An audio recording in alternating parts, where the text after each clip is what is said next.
Hello YouTube, OTC Piper coming to you with my first video of my 2020 BlendShare that I started. I announced it late in 2019 and it carried over into 2020.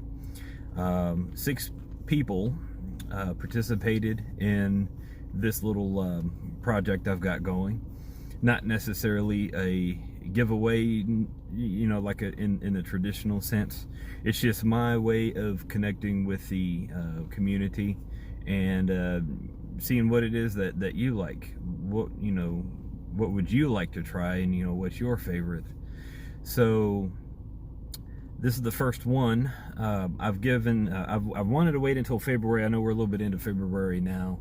For everyone that participated in the BlendShare to get a chance to try out the blend that they chose, which I sent them, and I also ordered myself some as well. So before we get into that, I wanted to show off a few antique store finds that I've done, that I've come across. As I said in another video recently, I really like to go to the antique stores and find the estate pipes, the ones that have story with, and you may not know what the story is, but you buy a pipe that's got some age on it, and it's very well seasoned, and when you're looking at all of the selections, choosing carefully, looking for ones that have been taken care of, and things like that, no burnouts or anything. This is one, and you can get these. This is a way to get some very good pipes at a very reasonable price. This one is just a Mastercraft Bulldog, rusticated, very clean, very well taken care of, and I'm going to enjoy this later on. Minimal chatter, pretty good shape. That was a $10 estate pipe that I think is going to be a very good smoker. The next one is this is an Edwards. It's a horn shaped pipe. I've always kind of wanted one of these. You can just kind of see it's got a very, very wide and a deep bowl in this pipe. This is another $10 find, and it's got a little bit of chatter. I can work with that a little bit, get that cleaned up some, but overall, very well taken care of pipe. Very well taken care of pipe. The other one is kind of the flagship of the ones that I found, which is this Dunhill Bulldog. And one of the things that I noticed when I bought this is very clean, very good shape, and I was surprised that I found it for the price that I did. One thing I noticed when I got out, and I was just so excited, I didn't take enough time to notice one thing about this pipe, and that is there is no white dot. So I began to think, man, did I just buy a fake or something like that? And after getting on the phone with some experts at smoking pipes, and what was that, pipefill.eu, that has a lot of dating applications for pipes, it looks to me like this one has been either had a stem replaced or repaired, because the markings are genuine. The markings indicate that this was from 1969. Some of you more familiar with Dunhill may be able to tell me differently. It's a Dunhill shell briar, made in England, and it's got a 9 stamped right after the England. To the left, it's got OXS, and then a 4 with a circle, which indicates the size, from what I've come to understand, in the word S, the letter S, which I believe is for the shell briar. So it's a genuine. I mean, I wish it had the original stem, but when I was looking at some, and I found some images on smoking pipes of this exact pipe, and aside from that dot, I cannot tell the difference. So it looks like whoever did this, everything lines up perfectly, all the contouring, as you can see. Somebody did a very expert job. And this is the one I'm going to be enjoying today as we get into this blend. And one of the things about this is after a little bit of cleanup, it really didn't need a whole lot of cleanup, but this is probably the best draw I've ever had in a pipe, and I'm just stoked that I was able to find it. So I'm going in order of the 6 people that emailed me the blend that they've been wanting to try but hadn't got around to. Is the first one that did so was Jeffthechef Piper. Go check out his channel. He's got a lot of good stuff. I really like to watch his videos. And he was the first one to send me an email. And the problem is the first one that he selected, they had run out before I got around to my order. So I had to have him select another one when it came time to place the order, and I saw it was out. And the blend that he chose was Lane Limited Crown Achievement. So Jeff, hope you got yours okay. And I've been smoking on this for a little while. I've tried this a long time ago. So of all the blends, and the reason I did this BlendShare the way I did is because I've been wanting to get to try some new blends. Pardon the fighter jet going over. We have an air base not too far from where we are. I'm in Benbrook area right now.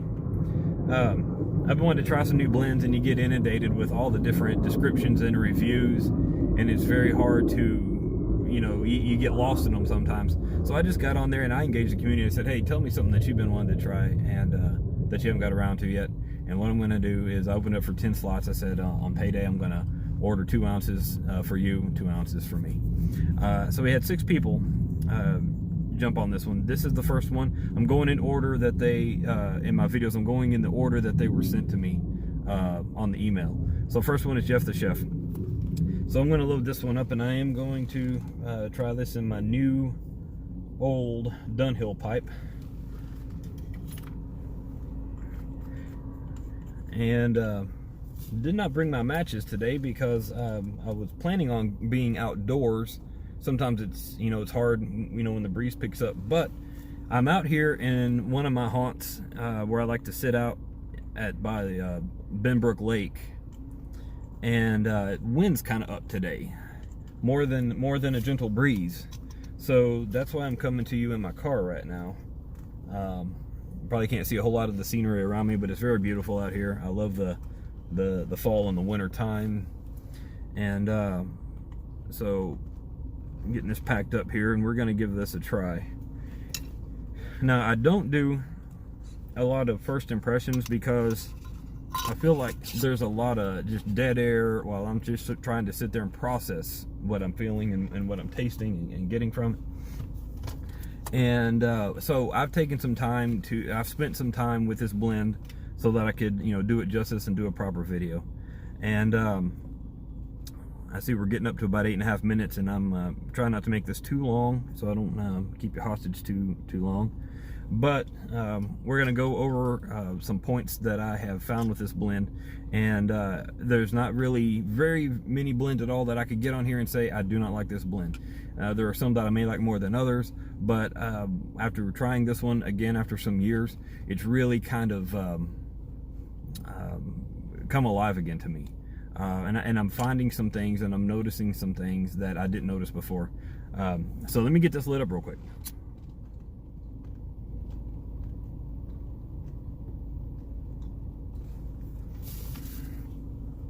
So this is a Latakia blend with some other things.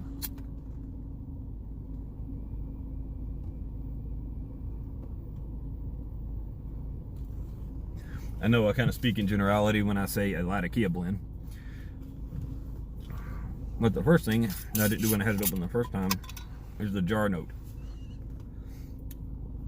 The one thing, you definitely get the Latakia presence in the jar note. And I will say that it is less subtle when you light the pipe than you would expect to get just by breathing in the jar note and smelling the jar of the tobacco. Let me get another good light.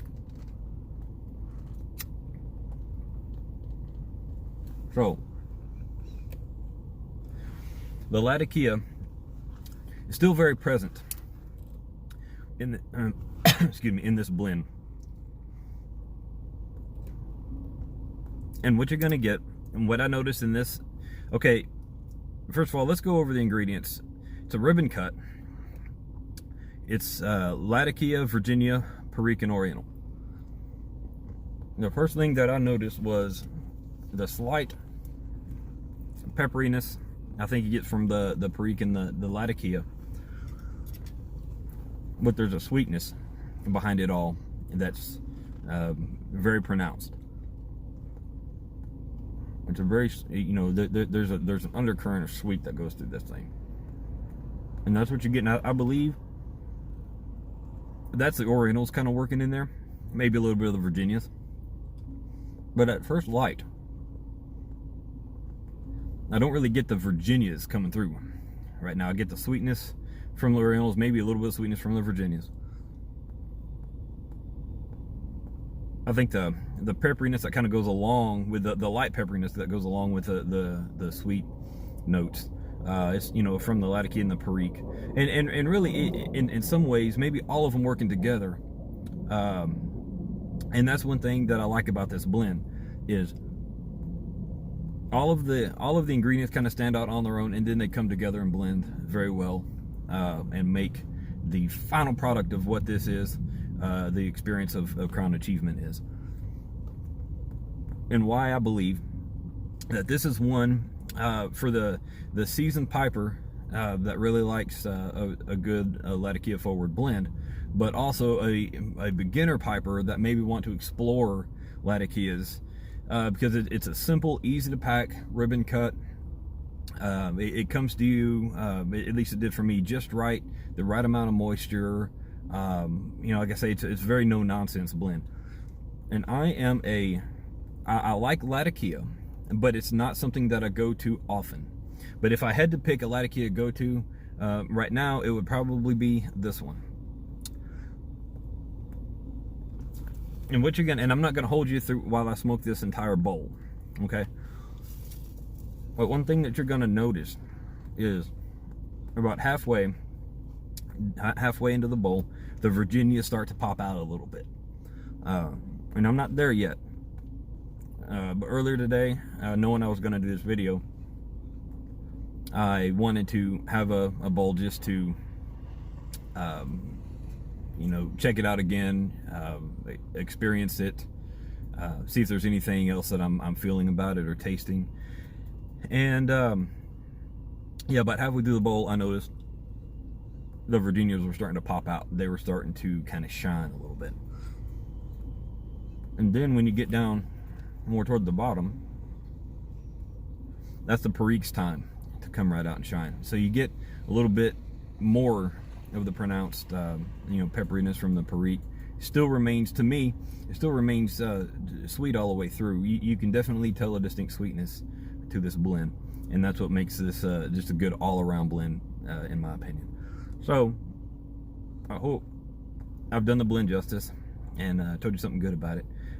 Just a, you know, shout out to Jeffthechef Piper for recommending it, and like I say, Jeff, hope you got it. Hope you're enjoying it. And from here, we're about to wrap this up. Just some channel news. As I mentioned before, I did another short video and an Instagram post that I'm putting together a North Texas YTPC, IPC meetup. It's going to be at the Tobacco Cabana. I've mentioned them a lot now. I go in there quite often. It's going to be 267 Hickerson Street in Cedar Hill, Texas. And looking forward to a good time getting together with all those that are in this area, in North Texas area, or plan to be for whatever reason, or are close enough that you can join us for that. I do have it on authority that Pipes Etc. is going to be there with me, and I'd like to see a good turnout there. So that's all I have for today. The second addition to the first 2020 BlendShare is going to be coming up soon, And like I said, we got 6 of these, and then after those 6 are done, I'm going to introduce my next BlendShare project that I'm going to be doing. So I'm going to be doing these consecutively from here on out, at least for a little while. I'm really enjoying the interaction that this project has generated, and look forward to some great experiences and getting like I say, some good interaction with the community. So anyways, that's all I got for today. Just be well. Jeffthechef Piper signing off, wishing everybody all the best.